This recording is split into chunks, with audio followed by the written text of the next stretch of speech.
Smart mobile solution বিডির পক্ষ থেকে আপনাদের সবাইকে স্বাগতম। বন্ধুরা, এর আগে আমি আপনাদের ইউএফআই ডিভাইসের বিভিন্ন টিউটোরিয়াল সম্বন্ধে আপনাদের জানিয়েছি। আজকে আমি আপনাদের এই টিউটোরিয়াল সম্বন্ধে জানাচ্ছি। তো আজকে আমার টিউটোরিয়ালের কোর্সের নাম্বার 16। আমি আপনাদের বলছিলাম যে ইউএফআই ডিভাইসের মধ্যে মাত্র 20টা কোর্সেন আছে। এই 20টা কোর্সেনের অ্যান্সার যদি আপনি জানেন, তাহলে ইউএফআই বক্সের আপনিও বস হয়ে যাবেন। মানে ইউএফআই বক্স দিয়ে আপনি A to Z কাজ করতে পারবেন। তো মেন জিনিস হলো, আজকে আমার যে কোর্সের ছিল main function of NAND test MLC. আমরা যে আইসি গুলা ব্যবহার করি, সেই আইসি গুলা কতটুকু ভালো আছে বা না আছে তার জন্য আমাদের কিছু টেস্ট করতে হয়।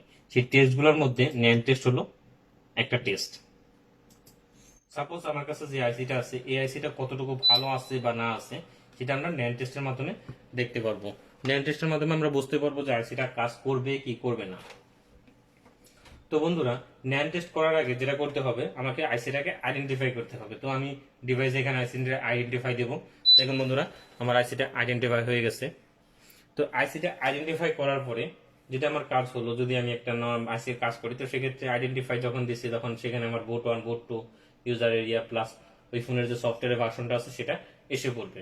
তো সেটা আসার পরে যখন দেখবো যে আইসিতে কোনো প্রবলেম আছে কিনা, সেই প্রবলেম থাকে না আছে কি না আছে তার জন্য কিছু চেক করতে হয়।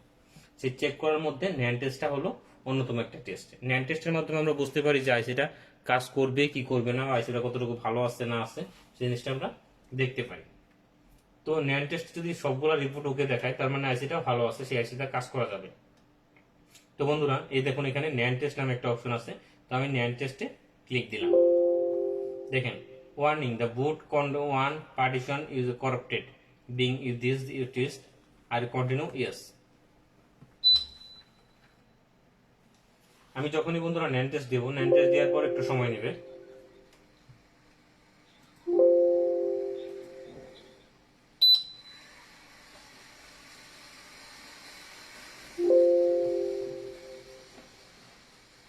বন্ধুরা, এটা NAND টেস্ট একটু প্রবলেম করছে। আমি আইসিটাকে আবার খুলে আবার লাগাচ্ছি ডিভাইসে।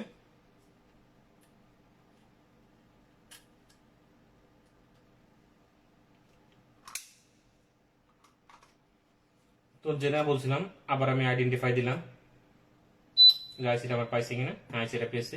এখন আমি একবার NAND টেস্ট দেবো। দেখুন বন্ধুরা, NAND টেস্টের রিপোর্টটা এসে পড়েছে। এখানে দেখুন বন্ধুরা, বুট 1 partition content verify successfully, content verify successfully, successfully. এখানে বন্ধুরা 4টা অপশন দেখতে পারতেছেন। এই 4টা অপশনে যদি আপনার কোনো রেড সিগন্যাল না আসে, যদি কন্টেন্ট গুলা ভেরিফাই সাকসেসফুলি দেখায়, তাহলে বুঝতে হবে যে না, আইসিটা NAND টেস্ট ওকে আছে, মানে আইসিটা ঠিক আছে। তার মানে এই আইসিটা আমি কাজ করতে পারবো বা এই ফোনের আইসিটা অন্য ফোনে লাগাতে পারবো। তো বন্ধুরা, আশা করি বুঝতে পেরেছেন যে NAND টেস্ট বিষয়টা কি। তো NAND টেস্ট বিষয়টা খুব একটা তেমন একটা ঝামেলার বিষয় না। এটা প্রত্যেকটা আইসিতে করা খুব একটা ইম্পর্টেন্ট বা দরকারি।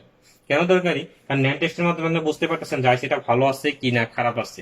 তো সেক্ষেত্রে বন্ধুরা, প্রত্যেকটা আইসি যখন কাজ করবেন, সেক্ষেত্রে কাজ করার সময় অবশ্যই খেয়াল রাখবেন, যখন আপনি আইসিটা কাজ করবেন, আইসিটাকে আইডেন্টিফাই করবেন। আইডেন্টিফাই করার পরে আইসিটা NAND টেস্ট দিয়ে দেখবেন যে আইসিটা ঠিক আছে কিনা আছে। যদি দেখেন যে NAND টেস্টে কোনো প্রবলেম হচ্ছে, তখন আপনি ফ্যাক্টরি রিসেট দিতে পারেন বা ইরেজ দিতে পারেন। ফ্যাক্টরি রিসেট দেওয়ার পর আবার NAND টেস্ট করে চেক করবেন যে 4টাই ওখানে ভেরিফাই দেখাতেছে কিনা। যদি আপনি তারপরে না আসে, ইরেজ দিয়ে দেখবেন যে ওখানে 4টা ভেরিফাই আসছে কিনা। যদি না আসে, তখন বুঝতে হবে যে না, আইসিতে কোনো প্রবলেম আছে, এই আইসিতে আর কোনো কাজ করা যাবে না। আর যদি 4টার মধ্যে ভেরিফাই সাকসেসফুলি আসে, তাহলে অবশ্যই বুঝতে হবে যে না, আইসিটা ঠিক আছে। তো বন্ধুরা, আজকের মতো আমার লিসন এই পর্যন্তই। আজকের যে ইউএফআই ডিভাইসের 16 নাম্বার কোর্স এর main function of NAND test MMC.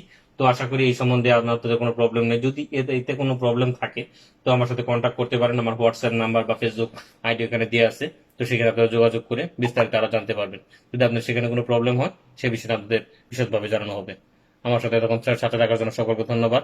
আশা করি সকলে ভালো আছেন। দয়া করে আমার চ্যানেলটা সাবস্ক্রাইব করবেন। আর যারা এখনো আমার ভিডিওগুলো দেখে ভালো লাগছে, তারা লাইক কমেন্ট শেয়ার করতে ভুলবেন না। ধন্যবাদ সকলকে।